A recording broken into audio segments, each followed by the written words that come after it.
All right, everybody, I'm here with Koby Pierce. He has a Model 3 with hardware 3, but he has also hardware 4 in the back of his car. He's going to show us some of the differences and talk about what he's set up here. This is quite the display. All right, yeah, so here I have hardware 3 and hardware 4, the actual like PCBs, the motherboard, shall you say, the FSD computers here. And then here I actually have a Intel hardware 3 running in the trunk of the car. It's actually going through and running on the screen. So you can actually see and interact with all the different individual menus and panels. Navigation works, so you can swipe down and see like where the car is, open up cameras, move the car around, lock it, unlock it, all of the things, right?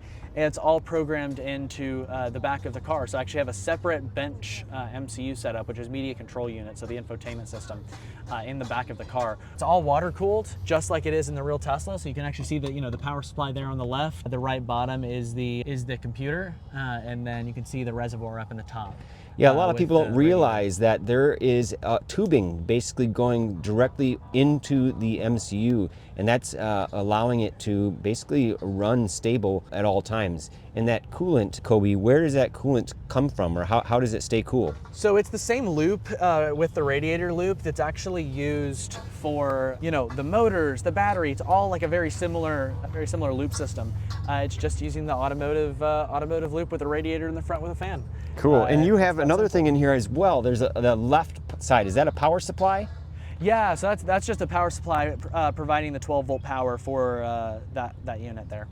Got it. Okay. And where is that located? Is that just coming from the battery in your car? The little Correct. 12-volt? Yeah, that's actually from the PCS system, the power conversion system that converts your 400 volt to 12 volt. And that goes through the 12-volt battery, of course. Got it. Awesome.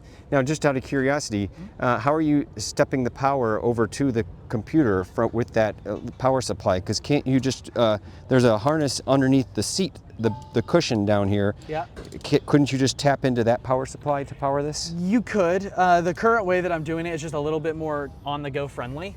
And just friendly for all sorts of reasons. It's actually plugged in. I have an inverter system that takes 12 volt from the car's just cigarette lighter port and puts it into 120 volt plug-in.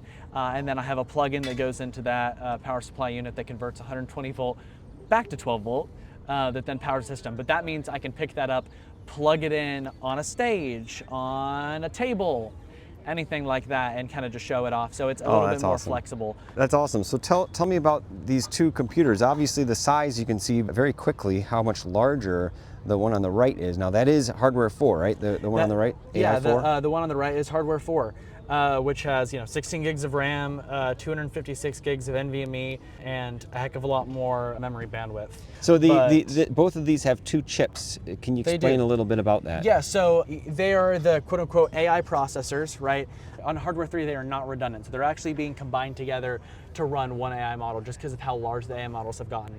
Versus on hardware 4, they're actually running redundantly. So if there's an error or one of them fails, you still have that other piece of silicon that's actually processing everything. So if you're going 80 miles an hour down the highway in an unsupervised robotaxi and one of the processors fails, you don't go screaming off the side of the road into a family of 6.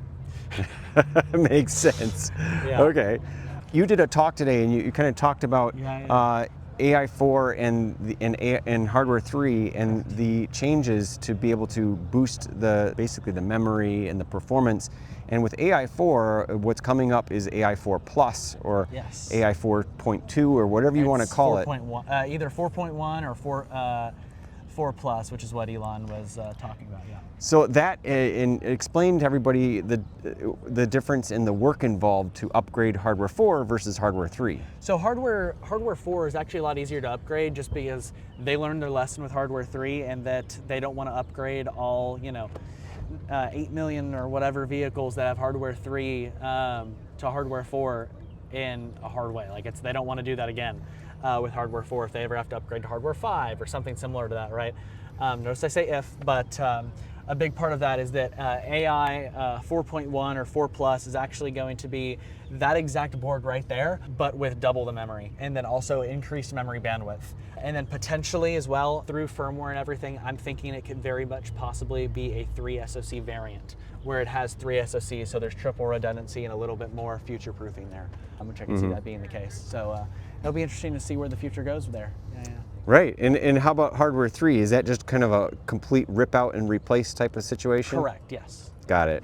Yep. And how does that work with the cooling infrastructure? Can Tesla, in your opinion, can they reuse what's already there? Yes, the tubing that's currently there for the motors and everything is almost identical. And again, I have it running off of a small little radiator in the back of my car, and it's 100 degrees outside, and it hasn't crashed the entire night. So I think it works great, and I don't think they'll have any problem with the cooling side.